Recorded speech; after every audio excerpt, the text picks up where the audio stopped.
Deus, obrigado. Obrigado por essa manhã, obrigado por este dia, obrigado porque até aqui o Senhor tem nos ajudado, tem nos fortalecido.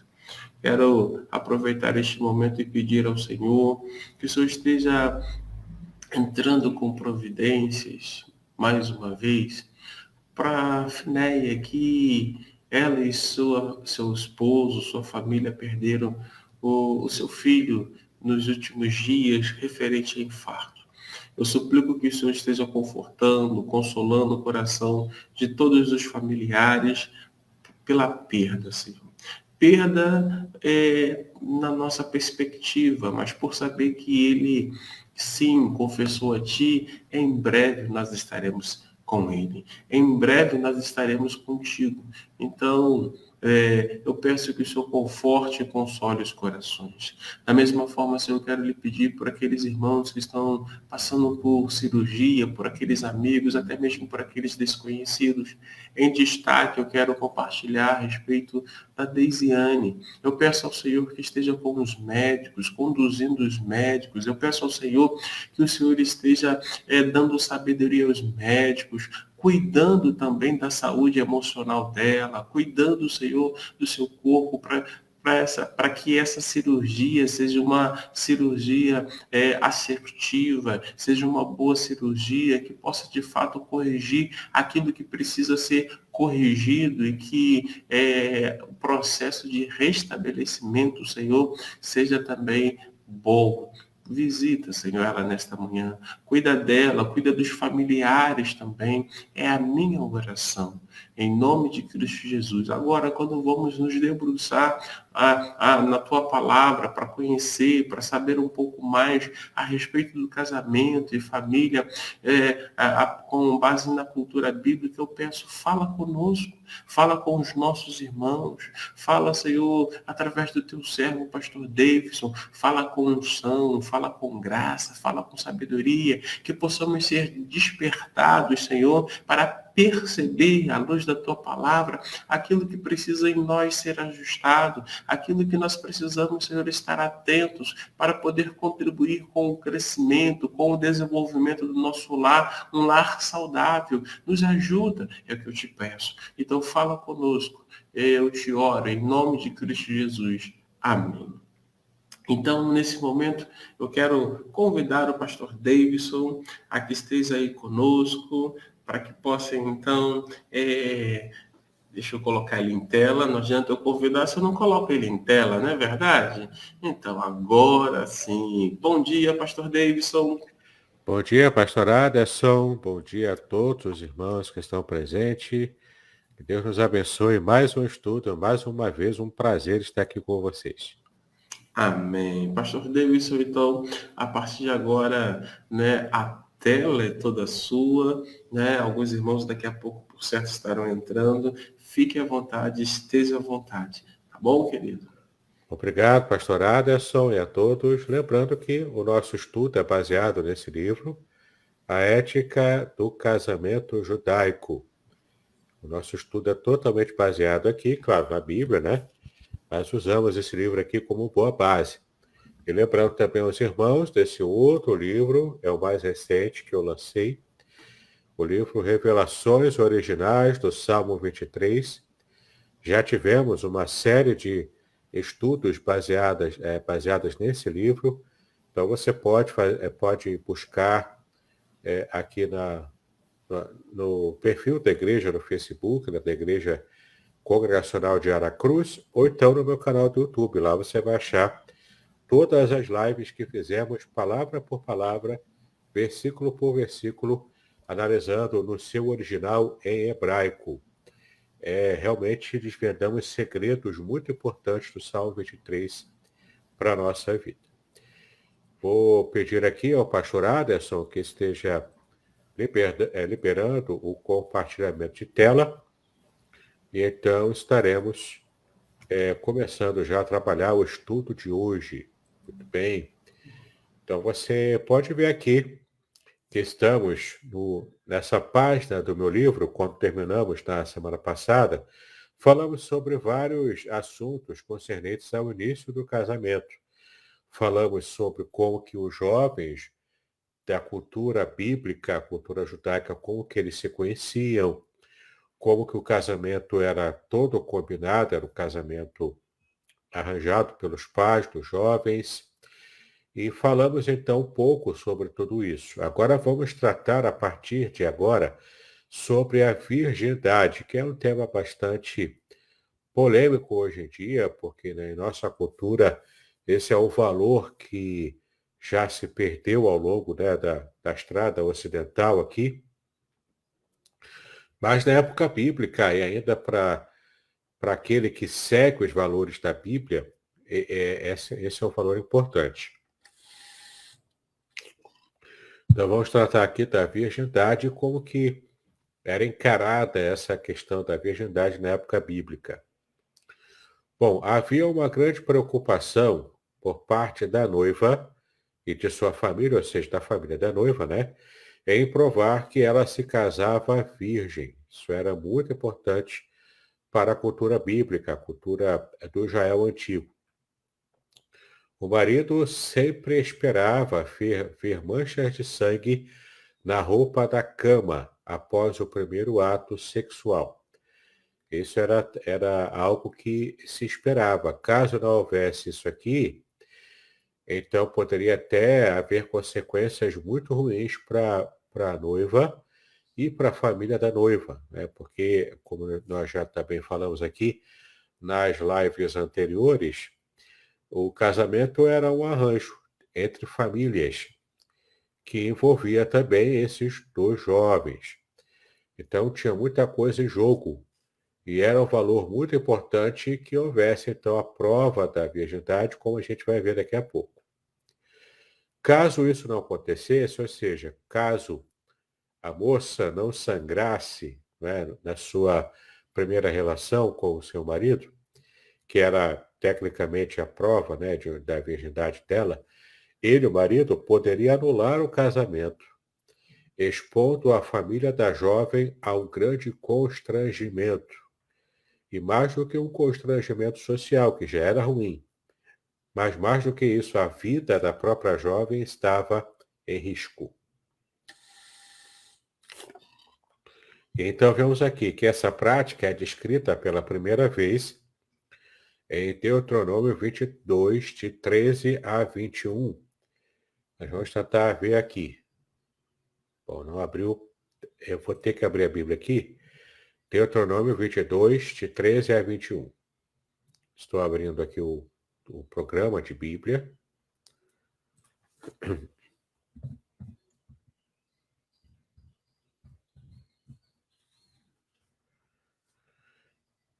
Então você pode ver aqui na tela, né? Quando o homem tomar mulher e depois de coabitar com ela a desprezar e lhe imputar coisas escandalosas é feio, né? No caso aqui, é o fato dela não ser virgem, não conseguir provar pelo sangue nas roupas de cama que ela estava virgem, né?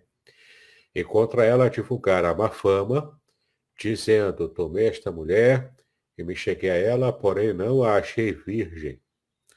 Então o pai da moça e sua mãe tomarão os sinais da virgindade da moça, ou seja, o pano, né, sujo de sangue das núpcias, e levá-los-ão aos anciãos da cidade, à porta, na parte da porta da cidade, ou seja, na entrada da cidade. Entrada e saída, né? Era ali que se resolvia as questões sociais da época. E era o ancião que funcionava como se fosse um juiz social. Então, levariam essas roupas manchadas de sangue, não importa o tempo que tivesse decorrido da cerimônia de casamento. Às vezes levava anos até e ficava lá guardada bonitinho a roupa com essa sujeira do sangue, não é?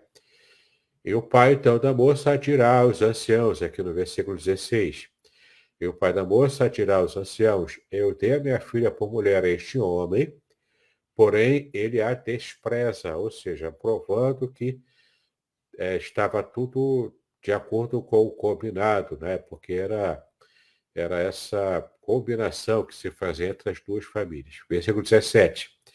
E eis que ele imputou coisas escandalosas, dizendo, não achei virgem a tua filha. Porém, eis aqui os sinais da virgindade da minha filha. E estenderão a roupa diante dos anciãos da cidade, ou seja, mostrarão, né? A roupa de cama suja de sangue. Então os anciãos da mesma cidade tomarão aquele homem e o castigarão. E o multarão em 100 ciclos de prata. A moeda vigente até hoje em Israel é o ciclo, né? Como nós dizemos, mas em hebraico é shekel. Então, hoje, lá em Israel, se você for viajar para Israel, vai ter que ir para o câmbio e trocar os seus reais ou os seus dólares, né, pela moeda lá de Israel, que é shekel novo. É o Hadash shekel. Tá? E o multarão em 100 shekels de prata e os darão ao pai da moça, porquanto divulgou má fama sobre uma virgem de Israel. Ele será por mulher em todos os seus dias, não a poderá despedir, ou seja, não pode mais haver divórcio, não pode mais haver repúdio. Porém, se isto for verdadeiro, isto é, que a virgindade não se achou na moça, ou que ela se perdeu antes do casamento, né? Então levaram a moça à porta da casa do seu pai, e os homens da sua cidade a apedrejarão. Olha que terrível. Até que morra, pois fez loucura em Israel, prostituindo-se na casa do seu pai, e assim tirarás o mal do meio de ti. É terrível esses atos, né, que se faziam levando de verdade a sério essas questões da virgindade dentro do casamento. Como a gente já estudou aqui, o casamento era todo como uma combinação entre famílias, um negócio feito em família. Os jovens também, em alguns casos, podiam opinar em algum nível, mas em geral era um arranjo mesmo feito entre os pais, tanto do jovem quanto da jovem, né, do noivo e da noiva. Então tinha muita coisa em jogo e era um valor muito importante essa questão do casamento.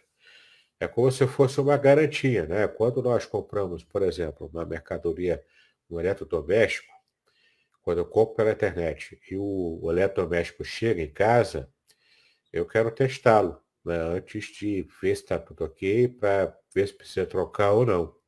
Então eu pego o eletrodoméstico, ligo na tomada, faço os testes e estando tudo ok, beleza, está resolvido, não preciso reclamar.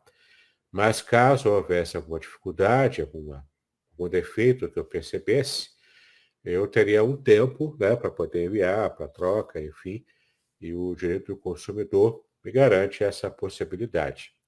Claro que um casamento, uma noiva não era um eletrodoméstico, não é um objeto, né? Mas entenda que a lógica na época era a lógica de que o noivo queria ter a certeza de que a moça era virgem e de que, portanto, ele era o único, né, que estaria se relacionando com ela. Isso era um valor muito importante naquela época. Então, essa prática foi descrita pela primeira vez em Deuteronômio. Você veja aqui todo tipo de coisa que podia acontecer. Era vergonha para a família, e não apenas a vergonha, mas inclusive o luto, porque se não fosse comprovado a virgindade dela, o marido teria repudiado essa mulher e ela seria apedrejada até morrer. Ela morreria apedrejada na frente da casa do pai, da família dela de origem. Porque era algo realmente muito importante, muito sério, né? A moça principalmente, se conservar virgem para o casamento. Mas até hoje, né, essas regras aqui, até hoje, ainda é observada em alguns lugares, tá bom? Mas não mais em Israel, claro. Mas especialmente em países árabes, isso acontece, tá bom? Mulher ainda é vista dessa maneira cultural, como se vivia na época bíblica há coisa de 3.000 anos atrás, pouco mais de 3.000 anos. E na antiguidade, se essa prova não fosse constatada visivelmente, a mulher então poderia até ser apedrejada, como nós vimos, né? Apedrejada até morrer. Muitas noivas, por causa disso, guardavam a roupa manchada de sangue durante muito tempo, para o caso de alguém levantar alguma dúvida mais tarde, especialmente o marido, algum familiar do marido. Mas se os pais tivessem as provas de que ela se casara virgem, o casamento teria então que ser mantido. E a gente já viu aqui, né, que os anciãos da cidade castigariam o marido, duvidoso, que ainda teria de pagar uma multa de 100 shekels, né, 100 ciclos de prata, 100 shekels. E depois ele nunca poderia divorciar-se dela, ou seja, estava agora, já que reclamou uma vez, sem ter razão, ele então estava preso a ela culturalmente. Não poderia mais se divorciar. Para ela, talvez até serviria como segurança, mas ela teria que ter como comprovar, né? No caso aqui, guardando as roupas nupciais. Fossem quais fossem as circunstâncias, né? Ele não poderia então se divorciar dela, estava realmente preso socialmente a ela. Como esse tipo de problema expunha toda a família à humilhação, o pai geralmente vigiava com muito cuidado os passos de uma filha solteira. Né? Então, era uma questão realmente importante também lembrar disso.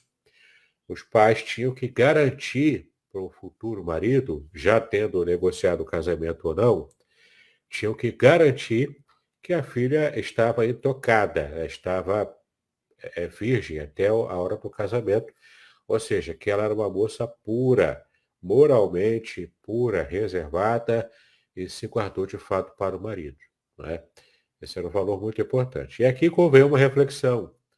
Claro que, não, graças a Deus, não temos mais essa prática na sociedade ocidental, e mesmo em Israel hoje não tem mais isso, mas ainda assim fica o princípio geral da Bíblia, que é o valor da gente se guardar para o casamento. E aqui não é apenas para a moça, mas para o jovem também.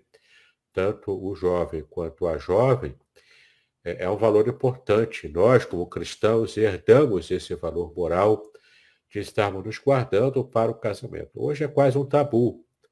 Hoje em dia o povo até faz piada com isso. E em muitos casos, dependendo do local, as pessoas sequer respeitam o jovem cristão que quer se guardar para o casamento. Elas zombam, né, da moça cristã, principalmente. Zombam dela, acham que ela acham que ela é uma pessoa sem inteligência, né, para não dizer uma outra palavra. Acham que essa moça está perdendo, está jogando fora, zombam dela mesmo, né? Como se ela fosse, sei lá, uma pessoa menos dotada, menos inteligente, né? É um tabu hoje, é verdade, trocou, né? O tabu antigo era se a moça tinha má fama, ou seja, se ela era uma moça que tinha muitos relacionamentos e por aí afora, até se amarrar com o casamento. Mas hoje em dia o tabu está invertido. O tabu é a moça se guardar e também falar isso em público, não é? Se posicionar em público acerca desse valor. As pessoas zombam dela, as pessoas acham um monte de coisa sobre ela. E isso é muito importante para o jovem, para o adolescente, que precisa realmente buscar essa pureza para poder agradar a Deus em primeiro lugar, não é? E depois, para também evitar ter uma série de experiências ruins que vai acabar levando para o casamento nessa área. Só para os irmãos terem uma ideia, certa ocasião, há muitos anos atrás, eu já pastor, mas logo no início do ministério, eu fui procurado por uma jovem adolescente, pré-adolescente, né? Ela tinha na época, acho que 13 anos, uma moça, né, pré-adolescente. Mas ela querendo conversar sobre essas questões da vida cristã, como é que a Bíblia via essas coisas, e ela falou especialmente do caso dela. E eu fiquei assim muito espantado, porque ela disse o seguinte, que ela disse que aos 13 anos, né, aos 12, 13 anos, ela já tinha tido muitos relacionamentos nessa idade, né, ela pré-adolescente, e que ela achava que poderia ter algum tipo de problema quando mais tarde ela fosse casar, já que ela havia se convertido depois. Né?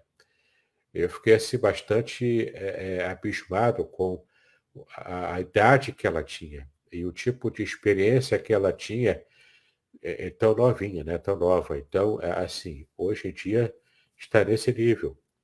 Mesmo a minha sobrinha, ela teve uma situação também na escola dela, em que tudo isso era falado abertamente pelas moças da idade dela. Minha sobrinha tem hoje 11 anos de idade.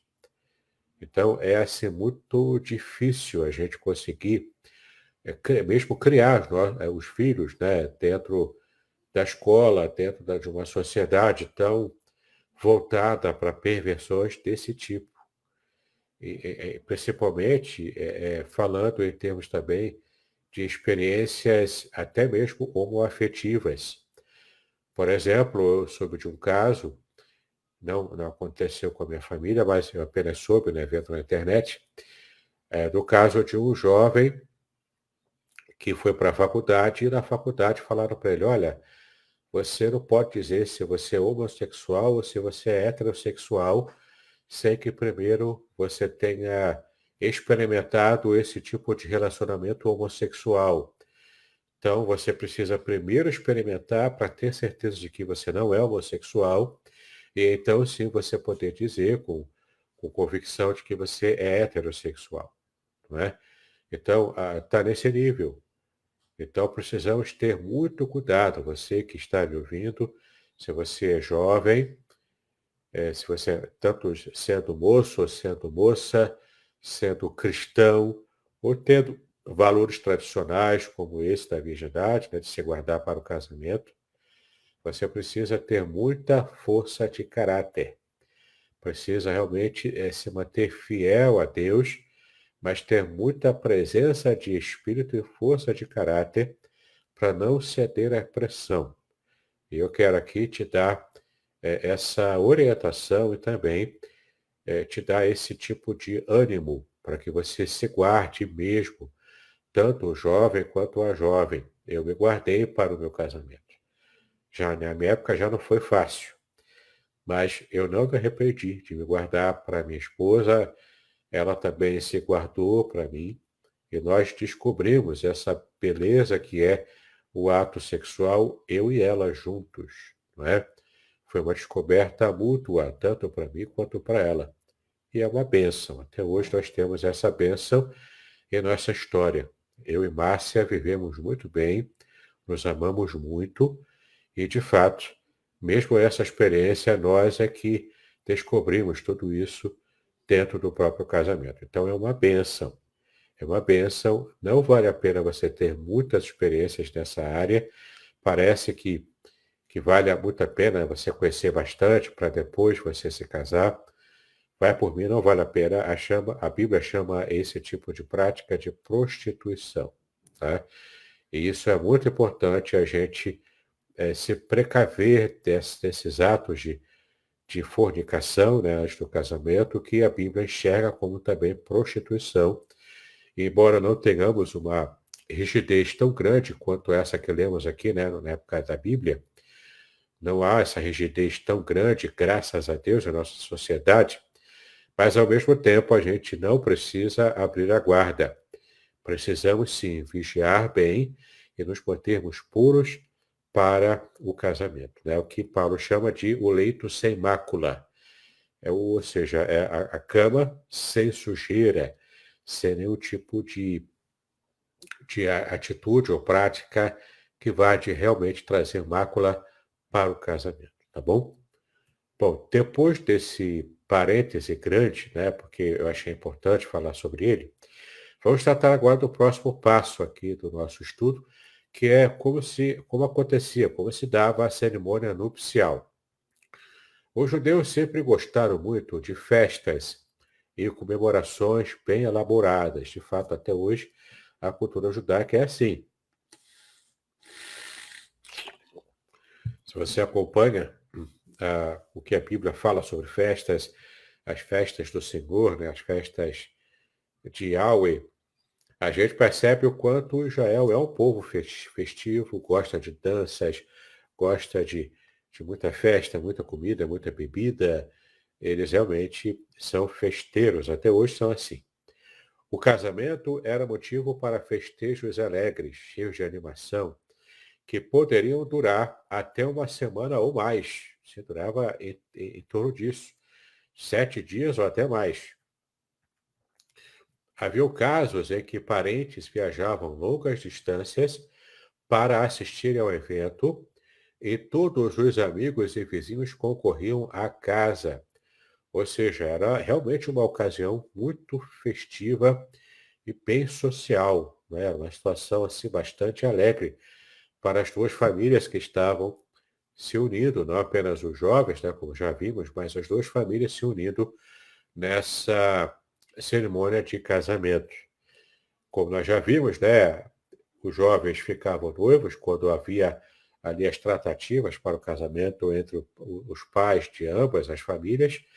Então, depois de tudo tratado, eles ficavam noivos, se conheciam, se relacionavam socialmente, assim um pouco, mas sem muita intimidade no começo, não é? Apenas estavam ali convivendo e se conhecendo, assim, socialmente, mas só depois desse período de tudo pronto, o dote pago, a nova casa dessa nova família já tendo sido construída, né, demorava em torno de um ano, mais ou menos.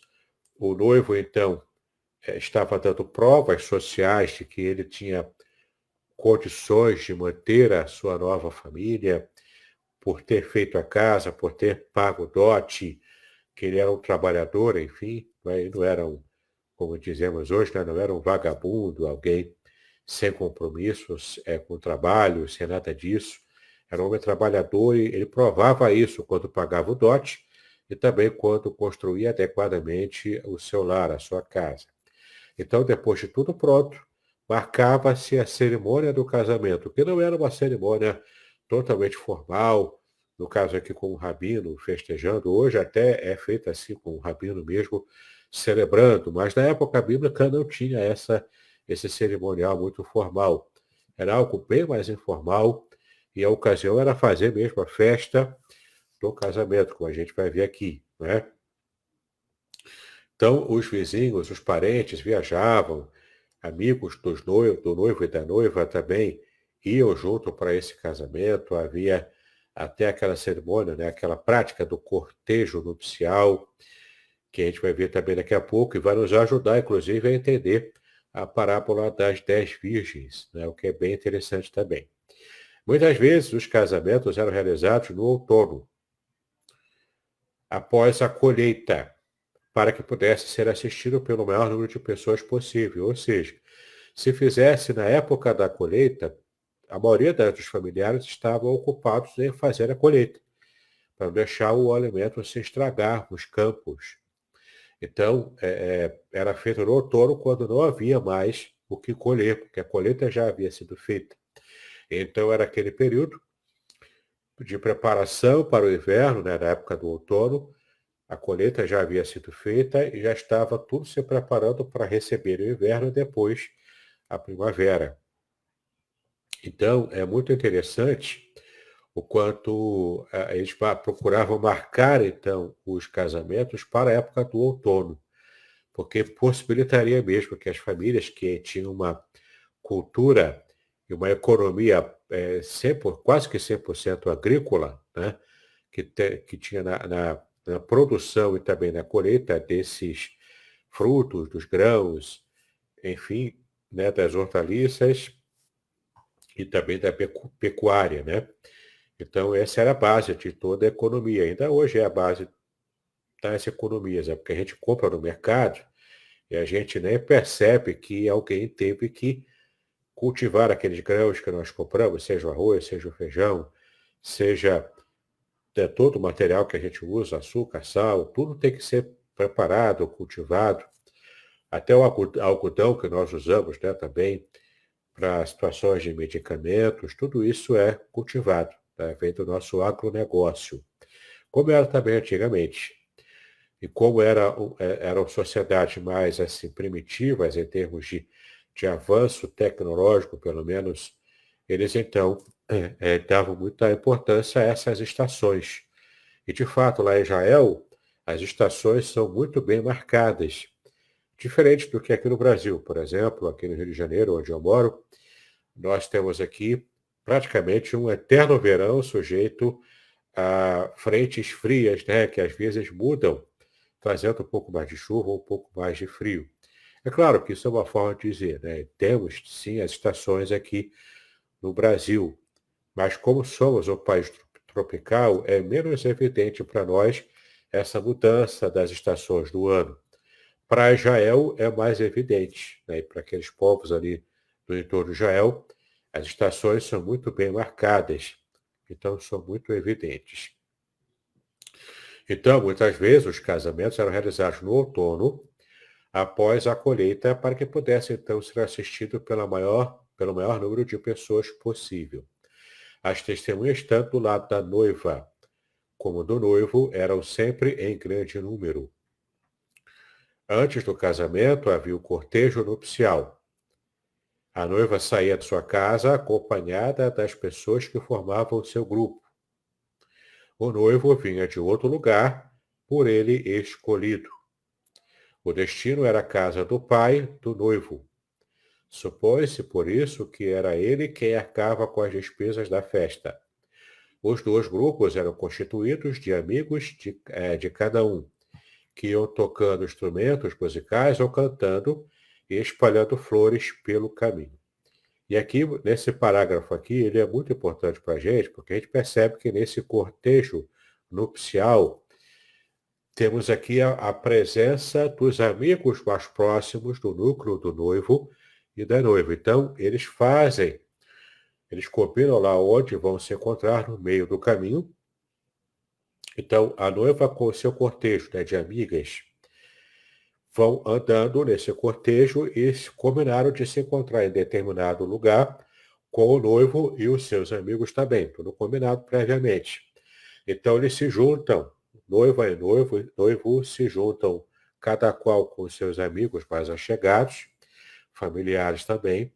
Então aquele grupo que é o cortejo nupcial se encontrando no meio do caminho, andam juntos para o local do casamento propriamente dito, que seria o local, então, em geral, a casa do pai do noivo, onde acontecia ali a cerimônia e tudo preparado também.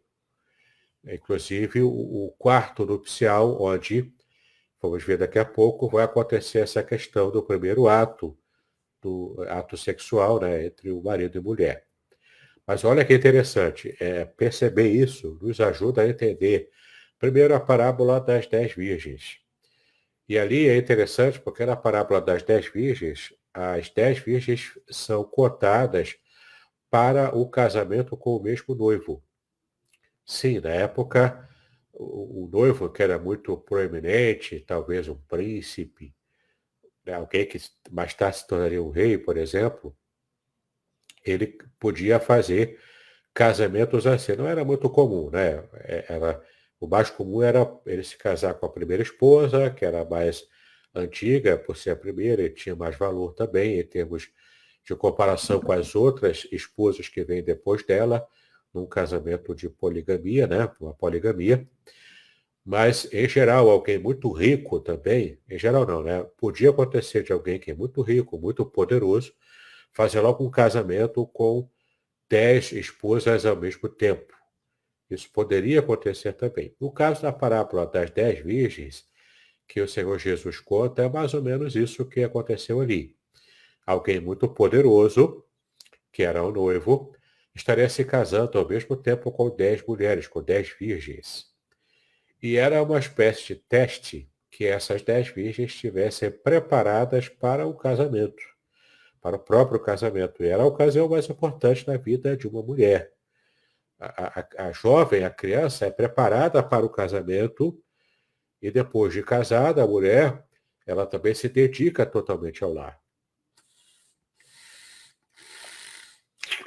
Era a cultura da época. Então, o que a gente pode perceber aqui é que isso era uma ocasião central na vida tanto do noivo quanto da noiva, mas principalmente da noiva. E é muito interessante a gente perceber aqui o quanto essas 5 virgens prudentes, elas se mantiveram prudentes, por quê? Porque elas reservaram o azeite a mais, para que quando se encontrasse com o esposo lá no meio do caminho, né, com o noivo no meio do caminho, elas pudessem andar, nesse caso aqui estariam andando à noite, com as lamparinas acesas, para poder caminhar, não é? E o noivo tinha, então, bastante segurança para caminhar junto com as suas noivas que haviam se preparado para o casamento. As 5 virgens imprudentes, ou seja, que não se prepararam adequadamente, não guardaram mais azeite, caso o noivo demorasse a chegar naquele ponto lá no meio do caminho, como era o combinado. Então, essas virgens imprudentes não reservaram azeite para poder usar lá para iluminar o caminho. Isso era uma espécie de teste também, né? Funcionou ali como uma espécie de teste e essas 5 imprudentes provaram que não estavam preparadas para o casamento. Por isso que, nessa parábola que Jesus contou, apenas as 5 prudentes é que realmente entraram e foram para o casamento propriamente dito. Não é? E as imprudentes, então, ficaram por fora, ficaram de fora, ficaram alijadas do seu próprio casamento pelo fato de não serem prudentes, não estarem preparadas para o casamento. Não é? Claro que esse valor era um valor simbólico para nós, não é? Mas para o judeu antigo isso era real, era concreto, era literal desse jeito, né? Era parte da cultura. Mas para nós não, para nós serve como um princípio geral de estarmos prontos, até porque essa parábola das 10 virgens, inclusive eu tenho uma pregação no meu canal do YouTube sobre as parábolas das 10 virgens no seu contexto original, contexto judaico, onde eu explico com mais detalhe nessa pregação acerca disso que acabamos de falar aqui, né? Mas olha que interessante também.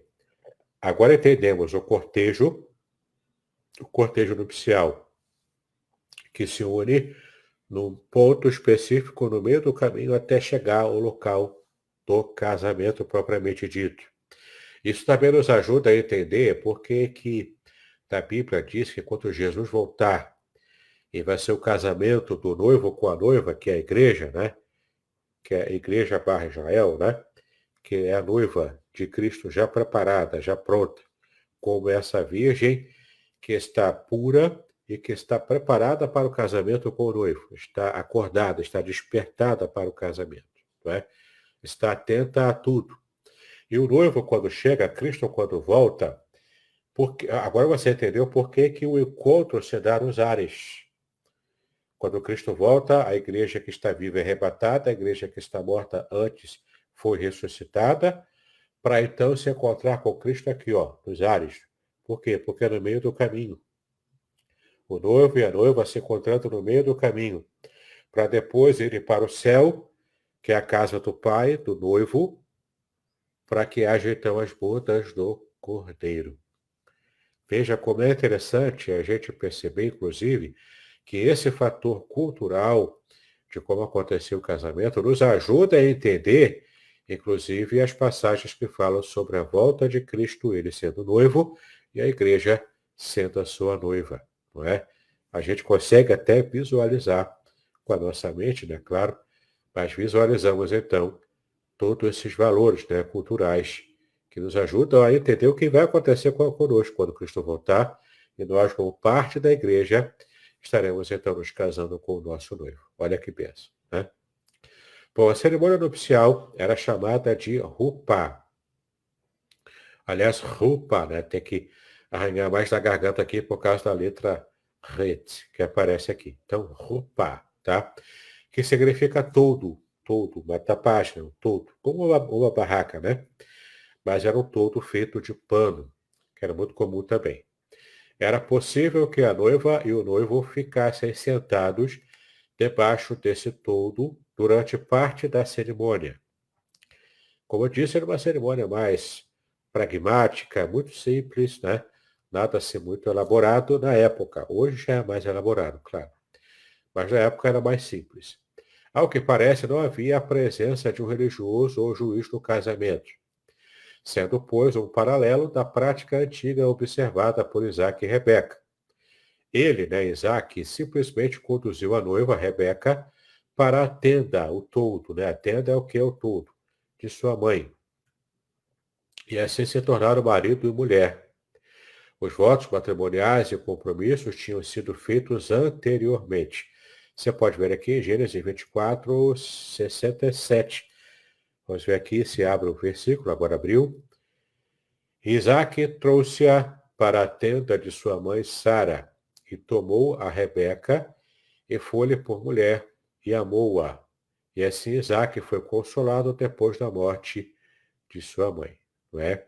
Então é bem interessante aqui a gente perceber o quanto Isaac, recebendo Rebeca, a amou logo e logo levou para a tenda. Não é?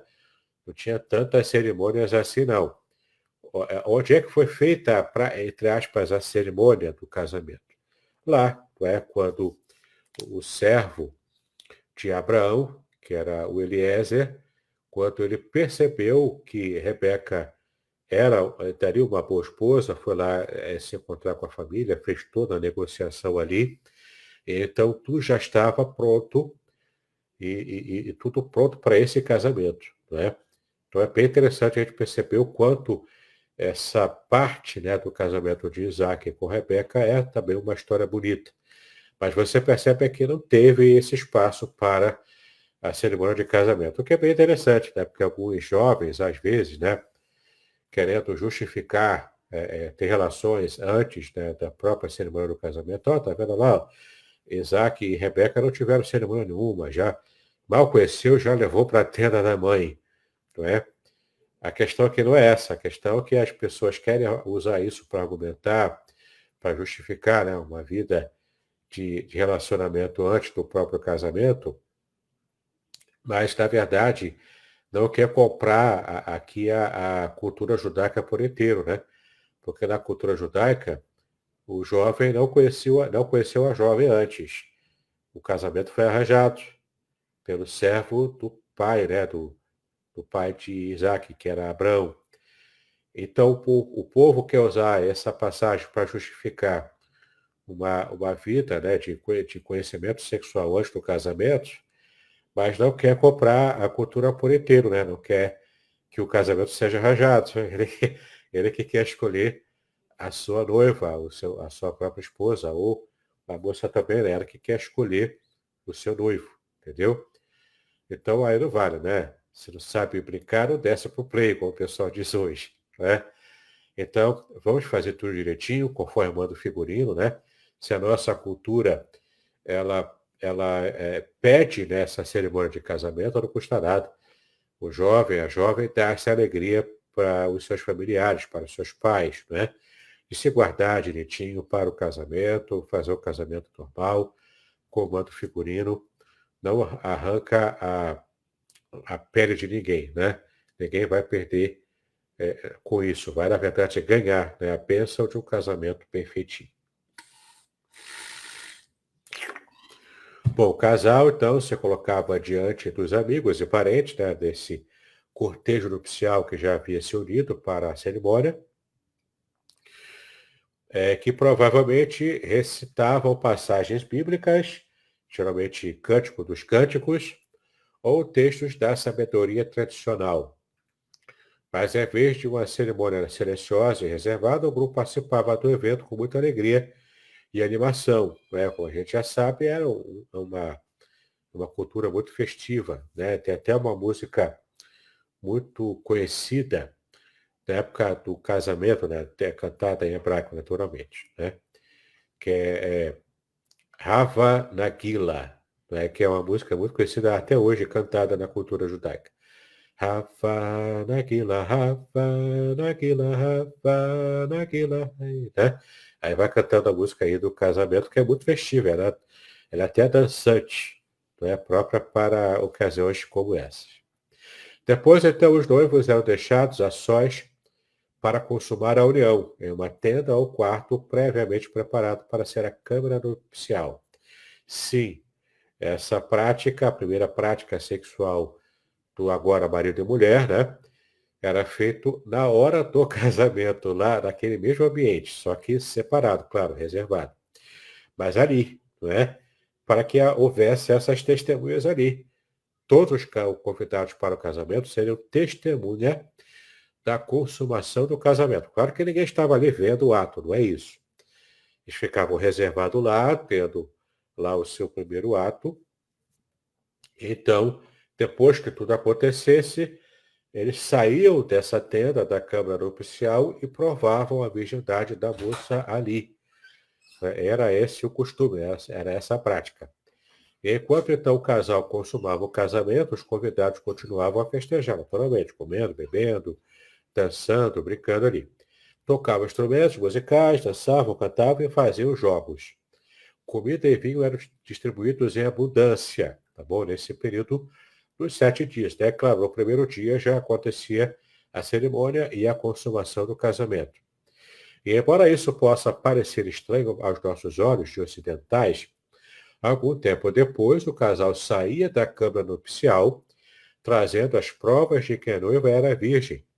Ou seja, o pano nupcial, né? Ali a colcha, né, usada na cama, tinha que estar manchada de sangue. Era a prova de que a moça era virgem.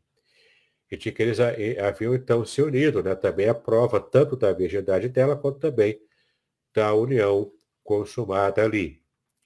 Feito isto, os recém-casados se juntavam ao resto dos convidados e as comemorações continuavam ainda durante 7 dias ou mais. Grande parte da festa sendo realizada, então, do lado de fora da casa, né? Na parte lá de fora, para que, é claro, a vida de dentro da casa dos pais do noivo continuasse, né? Estariam ali providenciando comida, preparando umas coisas, enfim. Era uma festa demorada, de 7 dias, né? Você imagina se os nossos casamentos hoje durassem 7 dias, né? Era bastante caro fazer um casamento assim, como também seria hoje. Já é caro, né, para os noivos, né, se organizarem para o casamento, terem a festa, enfim, se prepararem, né, exige muito controle do noivo e da noiva. Você imagina, então, uma festa que dura 7 dias. Por isso que o vinho acabou lá nas pontas de Caná. Eles não haviam se preparado adequadamente, não tinham reservado o vinho, e então o vinho acaba, e se acaba o vinho, acaba a alegria da festa. Acaba propriamente a festa, não é? Então, por isso que Maria fala com Jesus. Jesus, então, ainda antes de começar propriamente o seu ministério como alguém que faz milagres, né? O milagreiro, o taumaturgo, então ele é instado por Maria, sua mãe, mas ele acaba fazendo lá o milagre, transformando talhas de água que eram usadas para as purificações das pessoas da cerimônia do casamento. Então as pessoas entravam lá no casamento, iam participar da festa, tinham que se purificar, especialmente lavando a mão. Então tinha as talhas de água, eram talhas enormes com água, para pegar lá numa cumbuca menor e lavar as mãos, né? Era o costume da época também. Então, Cristo transformou essas talhas de água, que serviam para a purificação dos convidados, transformou água em vinho. Então, continua a festa, mesmo que o vinho havia terminado. E o mestre Sala disse para o noivo, né, olha que bênção, você geralmente se dá o melhor vinho no começo da festa, depois que o pessoal está meio alto, coloca o vinho de qualidade inferior, que é para poder ir mantendo, né, as pessoas no próprio casamento assim. Mas o que ele está dizendo aqui é que esse noivo, né, depois que Cristo transformou a água em vinho, o casamento que serviu depois era muito melhor do que a primeira leva do vinho. O vinho, né, que era servido no casamento, que foi servido depois, o vinho que foi transformado, né, da água, era em melhor qualidade do que o primeiro, ok? É bem interessante também de perceber que esse detalhe aqui nos ajuda a compreender a própria passagem das bodas de Caná. Entre eles, então, havia o costume também de atirarem frutas e sementes para o alto, à frente dos noivos, como se fazia antigamente aqui no Brasil, né, jogando arroz nos noivos que estavam saindo da igreja após a cerimônia. Mas jogavam não apenas arroz, né, jogavam qualquer semente ou frutinhas pequenas. É claro, né, ninguém vai jogar uma jaca na cara dos noivos, não é isso. Não eram frutas pequenas ou sementes. Jogava assim para o alto e os noivos passavam, então, com essa espécie de cortina de sementes. Isso era quase uma superstição, pois significava que estavam lhes desejando felicidade e muitos filhos alegres e saudáveis. Né? Era uma prática popular, né, que era usada antigamente. Bom, para a gente fechar aqui, por causa do nosso tempo, né, o amor. Será que nas sociedades antigas, onde o casamento era arranjado por outrem, os casais se amavam ou aceitavam a relação por pura conveniência? Não é errado afirmar que havia amor em muitas famílias. Contudo, devemos ter cuidado para não revestir aquela sociedade de uma falsa aura de romantismo. É possível que muitos casais não se amassem, tá? Isso era uma possibilidade real. O conceito de amor daquela época era bastante diferente de algumas das noções que temos em nossos dias hoje, né? Como eu também já expliquei em algumas aulas lá atrás, né? Anteriores. Enquanto hoje é muito comum os jovens se amarem, entre aspas, né? Como eu já expliquei também, inclusive na aula passada, amor à primeira vista não é amor, é paixão, não é? É uma coisa que tem mais a ver com essa questão de pele, né? De feromônios, enfim, né? Do que propriamente o amor. O amor é construído, é uma decisão. Então, enquanto hoje é muito comum os jovens se, entre aspas, amarem primeiro, naquela ocasião a crença era de que depois que se casassem, viriam a amar-se.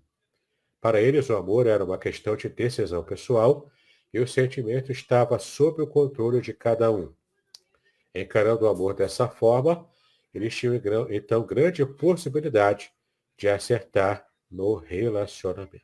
Tá ok? Muito bem, vamos então abrir aqui então para estarmos tirando agora essa parte de dúvidas, né, de perguntas e respostas, caso haja e dê tempo, naturalmente. Ok. Bom dia, bom dia. Quero dar bom dia ao Cássio, ao Zilmar, Cristina, a Dora, que também está aí conosco, né?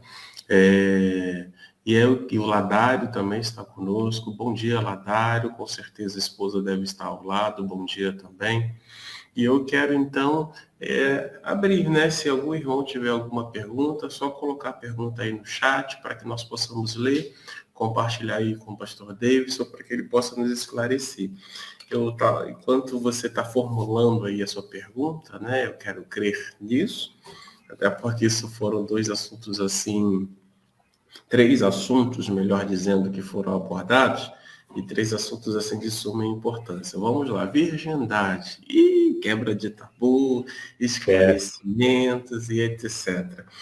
A gente, na sua palavra, né, foi dito diversas vezes que no ato nupcial, né, o primeiro ato nupcial, na verdade, é para comprovar se a mulher era ou não virgem. E aí, se não fosse virgem, tanto ela ficaria exposta, bem como a sua família.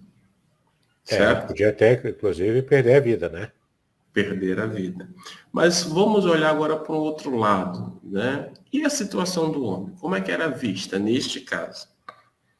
A sociedade era patriarcal e o homem não tem essa prova material de virgindade. Uhum. E como a sociedade era patriarcal, não tinha uma exigência do homem em se manter virgem. A exigência era só moral mesmo, né? Homens que eram tementes a Deus tinham esse compromisso consigo mesmo, com Deus e com a sua família. Mas não havia uma cobrança social nesse mesmo nível que tinha para a mulher. Lembrando que ainda era uma sociedade patriarcal. Hoje é estranho para a gente porque os valores, né, também mudaram. Alguns valores mudaram para o bem, né, que é o afrouxamento de uma rigidez muito grande, como essa da virgindade da moça apenas, mas também melhorou. Né, algumas situações melhorou, mas em alguns casos piorou, porque abre portas para a libertinagem, para uma vida libertina, tanto para a moça quanto para o homem também. Mas é só para pontuar a pergunta que você fez, a pressão social era mais para a mulher, era praticamente só para a mulher. E os Certo, homens não tinham essa pressão toda, não. certo. Aí agora então, vamos fazer o depara, né? E você comentou também a respeito da importância nos dias de hoje, que tem a ver com agradar a Deus, tem a ver com a própria experiência que vai ter no futuro, porque se a pessoa acaba vivendo essa vida libertina, quando ela tiver na sua intimidade com aquilo que de fato ela casou, ela vai, de alguma maneira, deve trazer à tona as experiências que ela ou ele teve com outras pessoas, É, né? para querer E fazer com a esposa alguma coisa que ele fazia antes e que a esposa pode não estar pronta ou pode não ser saudável, inclusive, até do ponto de vista físico mesmo, né?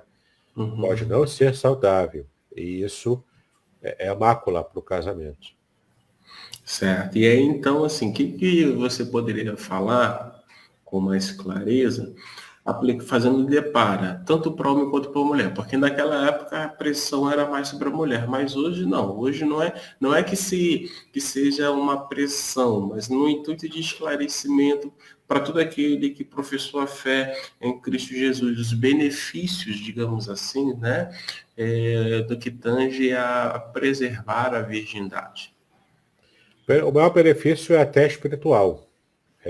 Quando um homem e mulher se mantêm virgens, né, se mantêm puros para o casamento, entram para o casamento sem mácula, sem muitas experiências, né, sem experiência nenhuma, né, que seja, que possa trazer deturpações, ele tem um casamento mais feliz, um casamento mais puro, nesse sentido, e essa pureza também envolve bênçãos espirituais. Antes da gente começar essa série usando o livro propriamente, eu falei das bênçãos, as bênçãos familiares do Salmo 128, os irmãos devem se lembrar. E, de fato, ali as bênçãos da família acontecem quando há essa pureza inicialmente. É aquilo, né? Tudo que começa errado acaba terminando errado. E isso traz mais dificuldades. Então, uma vida mais pura dentro do casamento traz mais felicidade, traz a consciência mais limpa. Então eu não vou ser feliz porque eu já tive muitas experiências antes de me converter? Não, não é isso. Mas você tem que saber que mesmo que você consiga ser feliz, a construção dessa felicidade ela é mais demorada e mais difícil se um ou então ambos já teve uma experiência pregressa muito pesada, entendeu? E claro, a bênção de Deus ela está para quem leva mais a sério essas questões, inclusive de pureza. Há consequências, né? A gente nunca deve esquecer. Há consequências físicas, morais, emocionais e espirituais sobre tudo que nós fazemos aqui, seja para o bem ou seja para o mal. Joia. Aí eu vou dar mais uma pitada aí, né? Tô te explorando, hoje eu tô te explorando, né? Na seguinte perspectiva. Talvez isso acontece, a gente percebe muito no meio eclesiástico, eu digo assim, na igreja, melhor dizendo, né? Muitas das vezes a gente recebe aí um jovem que veio de fora, né, uma jovem que veio de fora, cada um trazendo lá as suas realidades, tem um encontro com Jesus, confessa a Cristo Jesus, e aí eles se enamoram, namoram e casam-se, mas tem essa questão aí lá atrás, né? E a gente sempre fala, sempre prega que quando a gente se torna uma nova criatura, as coisas mudam, a cosmovisão passa a ser cristã, e uma série de outras bênçãos que fazem parte desse contexto de uma nova criatura.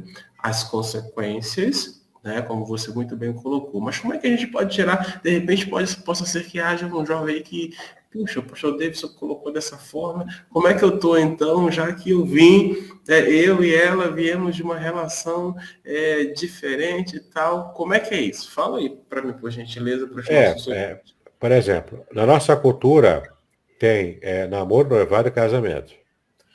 Na cultura bíblica não tem, né, essa história de namoro. Não existe namoro na Bíblia. O que existe é o noivado, como já explicamos aqui, né, que era um negócio, né, combinado ali entre as duas famílias.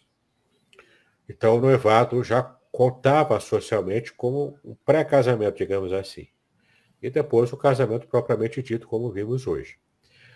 Mas, embora não haja essa cultura do namoro na época bíblica, na nossa cultura hoje tem etapas. E o namoro é a primeira parte dessa etapa, né? O conhecimento, né? O galanteio, enfim, né? E você acaba, nas primeiras conversas, ali começando o namoro. O namoro é para você conhecer, hoje em dia, o namoro é para você conhecer a pessoa nas suas questões não físicas, tá bom? Não é, né? Não é colocar a mão aqui, mão ali, não. Não é físico, O entendeu? play. Não é play. Não é para chegar ainda nesse ponto. Teria que ser o namoro para você conhecer a pessoa no seu aspecto espiritual. Você vê o que ele pensa sobre alguns assuntos, você perceber o humor da pessoa, você vê se está compatível com o estilo de vida que você quer ter depois de casado. Porque o cristão, ele já vê o namoro pensando no casamento. O cristão não namora à toa. Ele não namora para passar tempo, ele namora visando ao casamento. Entende? Esse é um princípio ético muito importante, é bíblico. Entende? Ele, então, está sempre visando o casamento. Esse é o final, não é? Para depois do casamento ter a família, ter filhos, enfim, né? Construir uma vida ali. Então, na fase do namoro, é para conhecer espiritualmente a pessoa. Depois, evoluiu, colocou o anelzinho lá no dedo, aqui no dedo, né? Do noivado. Aí é para conhecer o outro do ponto de vista emocional, também não é físico ainda. Claro que tem lá, né? Mãozinha ali, mãozinha lá, um pouco. Ninguém aqui é santo do pau oco, né? A gente sabe que acontece também, o beijinhos aqui, beijinhos ali, coisa e tal. Mas não é o foco. E não é para consumar nada ali ainda, entendeu? Não é o foco. O foco é conhecer a pessoa, né, o seu pretendente, do ponto de vista emocional, porque você já está adensando ainda mais o seu conhecimento da pessoa. Aí só depois, no casamento, aí sim você vai conhecer também fisicamente, porque você já teve todo o envolvimento. Envolve espiritualidade, envolve emocionalidade, né, as emoções, e envolve também, além de envolver espiritualidade e emoções, envolve agora a questão física, porque isso é uma consequência natural, já que o casamento precisa ser consumado, claro, né? Ninguém se casa para ficar chupando o dedo, certo? Então, vai consumar naturalmente, mas no casamento, não antes. Antes, a Bíblia chama de fornicação. E é interessante você colocar dessa forma, porque faz mais sentido ainda, por exemplo, a gente pensar naquela parábola das 10 virgens, Sim, né? É como se fossem as etapas, né? Até que de fato fosse consumado o casamento, que é a última etapa, que é o contato físico, né? e você repara que na Bíblia ela dá ênfase ao fato das moças serem virgens. Exato. Tão importante era, na época, esse valor, né, bíblico, na época lá. Joia. E aí, queridos, né, eu já acabei entrando no segundo ponto, que é a cerimônia nupcial, né, que tem a ver com encontro, diz respeito também à preparação. E o último, eu quero assim também frisar algo que o pastor Davidson já disse, repetiu e tornou a repetir no dia de hoje, a respeito do amor, para que a gente não tenha uma percepção, um entendimento equivocado sobre o amor. O amor envolve uma construção, então até que a morte separe, você está construindo o amor, né? E o amor envolve também uma decisão, é querer amar e permitir e querer também ser amado. Acho que é uma troca, uma via de mão dupla, né? Então, assim, para aqueles que estão, né, são jovens, né, e que estão na fase do namoro, gente, namoro não é play, mão aqui, mão ali não existe, né? Nesse momento é para você conhecer espiritualmente, depois do noivado conhecer emocionalmente. Mas eu quero frisar, à medida que você for conhecendo, né, já comece aí ter insumos o suficiente para quê? Para decidir amar. Fala, meu amigo, você está com uma... Eu tive até um professor, eu ri aqui, porque eu tive um professor do seminário que ele certa vez falou o seguinte: os jovens da minha igreja estão pedindo para o culto deixar o pessoal ficar louvando a Deus com a mão levantada, assim, né, no culto. Que naquela época era para discussão isso, hoje em dia já é mais tranquilo. Mas na época ele falou: os jovens querem levantar a mão no culto lá. Aí o pastor respondeu assim: ok, eu vou deixar vocês levantarem a mão na hora do culto, se na hora que vocês estiverem namorando, também tiver todo mundo assim com a mão levantada. Boa, Porque, boa. porque tanto Muito na mão, bom. o jovem não quer ficar com a mão levantada, né? Aham, é verdade, é verdade. Queridos, caminhando para o final, mais uma vez aqui, ó, esse livrinho aqui, muito importante, E, ó, né? O pastor Davidson está mostrando ali também, ó, faz sentido, é uma ferramenta que pode e vai te ajudar, a ética do casamento judaico. Daqui que também nós estamos, o pastor Davidson está trabalhando os princípios para que você e eu possamos compreender mais um pouco, ok? Aqui tem aqui o que ele comentou hoje, a virgindade, que está aí no capítulo 5, a cerimônia nupcial, o amor, né? Tá aqui, ó, o amor, tá? E na semana que vem, você vai falar sobre a questão da união civil religiosa? Qual é? isso, vamos continuar no próximo capítulo semana que vem. Joia. Então eu quero te incentivar a participar. Você que assistiu, de repente, né? Você está aí com alguma dúvida, como é que você faz para esclarecer essa dúvida? Eu tenho aí duas sugestões para você. A primeira sugestão, né? Manda aí um zap para a gente, para que a gente possa então pegar essas perguntas. E aí, se você me mandar hoje, se você me mandar amanhã, eu faço aí uma espécie de junção de todas as perguntas para mandar para o pastor Davidson. E aí, na próxima semana, que é o nosso próximo encontro na quarta-feira, a partir das 7 horas da manhã, o pastor Davidson ele vai fazer a introdução e já vai entrando, respondendo essas perguntas, caso as tenha.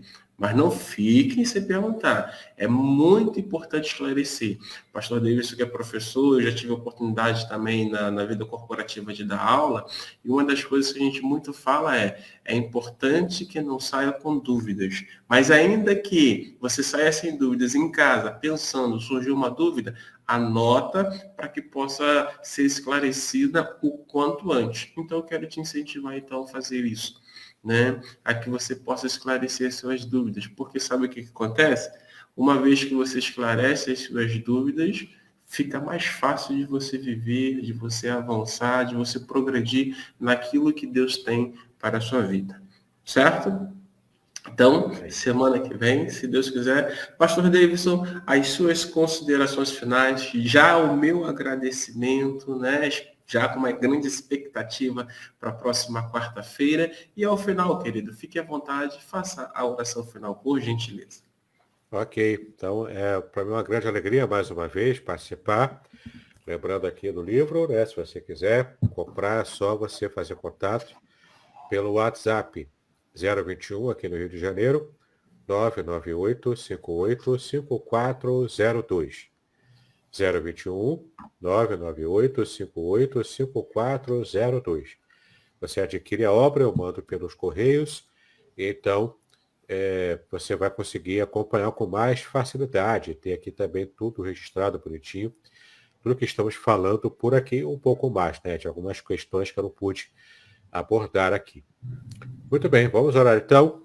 Vamos terminar a nossa live de hoje. Pai, nós te exaltamos pelo privilégio que nós tivemos de estudar a tua palavra, de conhecer os princípios gerais da tua vida, da tua palavra, para a nossa vida conjugal, para a nossa vida pessoal também, até espiritual. Então nós te exaltamos pela bênção do casamento, nós te exaltamos, ó Pai, pelos valores tradicionais que precisamos resgatar hoje em dia, no mundo, Senhor, tão distante dos princípios que o Senhor deseja que tenhamos, da tua lei, ó Pai. Pedimos a Ti graça, força, ó Pai, para que possamos realmente estar fazendo a Tua vontade. Cuida de cada um de nós, nos dá um restante de semana abençoado Assim te exaltamos e pedimos em nome de Jesus, hoje para todos sempre. Amém Amém. e amém. Amém. Queridos, estamos então encerrando. Um beijo grande aí no coração de todos vocês. Mais uma vez, minha gratidão ao pastor Davis, à sua esposa Márcia, né, que gentilmente cedeu, e eu preciso encerrar logo porque eu já avancei. Eles agora vão tomar o café a dois, né? O café em família, então eu não posso mais explorar o tempo dele. Mas eu quero convidá-los a que retornem amanhã. Amanhã nós teremos a nossa live Manhã com Deus, né? E aí nós teremos um convidado também, vale a pena, o pastor Deisiel estará conosco. Então eu quero te convidar para que você esteja conosco. A todos um bom dia, Deus abençoe a sua quarta-feira, Deus abençoe tudo aquilo que você vai fazer. Ao meu amigo Davidson, Deus também te abençoe. Shalom. Amém. Shalom a todos.